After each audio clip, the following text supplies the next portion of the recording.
क्या लड़की का सांवला होना अभी साफ है? अंगूठी पहनाई जा चुकी थी। सब अब खाने की प्लेट लेकर अपना अपना कोना पकड़ चुके थे। नेहा अब अपनी सहेली और होने वाली जेठानी एवं ननद के साथ सिमटी सुकड़ी बैठी थी। इधर उधर की बातें चल रही थी। इतने में सासू माँ कमरे में आई और नेहा के पास बैठते हुए बोली, देखो नेहा, अब शादी के कुछ ही दिन बचे हैं तो धूप में कम निकलना। बेसन, दही और हल्दी का लेप रोज रात को लगाया करना, उससे रंग साफ हो जाएगा।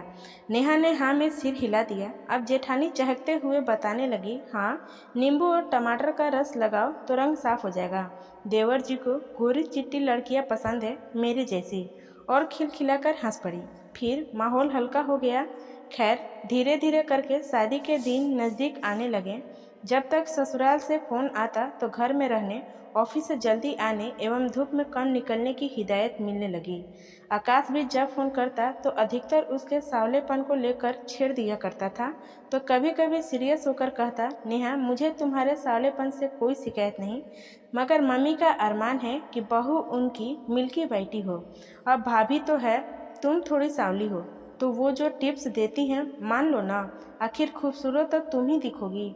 नेहा जवाब देना चाहती थी, मगर मम्मी की हिदायत की वजह से चुप रह जाती। अपनी चिढ़ मम्मी पर निकालती तो मम्मी कहती, अरे इतने बड़े घर में रिश्ता हो रहा है सिर्फ इसलिए कि तू बैंक में नौकरी करने लगी, वरना एक साधारण मास्टर की बेटी की शादी कभी हो पाती क्या वहाँ? तू देख, वो रईस लोग हैं, बड़े लोगों के बीच उनका उठना बैठना है, सोसाइटी मेंटेन करते हैं वो। तू किस्मत वाली है कि तेरे ऐसे रंग रूप के बाद भी उन्होंने तुम्हें चुना है। फिर नेहा चुप हो जाती है। उसे भी लगता है कि मम्मी सच ही तो कह रही है।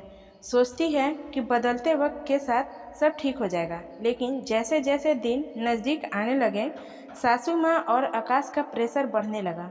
नेहा यह सब इग्नोर करना तो चाहती थी, मगर कर नहीं पाती। फिर खुद में अंदर ही अंदर वो चिढ़ने लगी।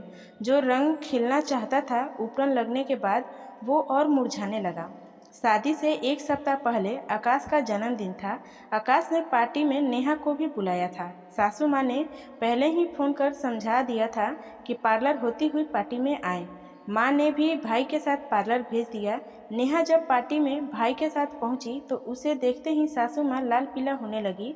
बड़ी बहू को बुलाकर इंस्ट्रक्शन दिया कि ले जाओ और इसे बाथरूम में और अपने मेकअप से तैयार कर दो, मगर नेहा नहीं गई, वहीं खड़ी रही। सासू माँ के तलवे का गुस्सा सिर पर चढ़ गया और लगभग धक्का देते हुए नेहा को बोली, न रंग है न रूप है, फिर तुम्हें घमंड किस बात का है? हमने अपने से नीच घर में रिश्ता जोड़ लिया, गलती कर दी। इतने में आकाश भी आ गया वहाँ हल्ला सुनकर, और नेहा का हाथ पकड़कर बाथरूम की तरफ भाभी के साथ बढ़ने लगा। नेहा ने धीरे से उसके हाथ से अपने हाथ को आज़ाद करवाते हुए वापस सासू माँ की तरफ बढ़ने लगी और उनके करीब जाकर बोली, हाँ, मैं साधारण घर से हूँ, मेरा रंग सांवला है, मुझे घमंड तो नहीं मगर गर्व है अपने आप पर। मैं अपनी कड़ी मेहनत से आज एक छोटे से मुकाम पर हूँ। और हाँ, मेरे घर वाले आपके जितने रईस तो नहीं, मगर उनमें इतना तो संस्कार है कि इंसान को इंसान समझते हैं, उन्हें रंग रूप के आधार पर तौलते नहीं। और आकाश, तुम खैर, तुमसे तो कोई शिकायत नहीं, क्योंकि तुमने बचपन से यही देखा है कि औरतें सजावटी सामान हैं तो उनका वेल डेकोरेट होना लाजमी है। कहते हुए उसने अपनी अंगूठी निकालकर अपनी होने वाली सास के हाथ में थमा दी और भाई का हाथ पकड़कर हॉल से बाहर निकल गई, एक आज़ाद हवा के झोंके की तरह। दोस्तों, नेहा ने सही किया या गलत, हमें कमेंट बॉक्स में ज़रूर बताएं। हमेशा की तरह पूरी कहानी सुनने के लिए धन्यवाद। कहानी पसंद आई हो तो लाइक, शेयर और चैनल को सब्सक्राइब करना ना भूलें।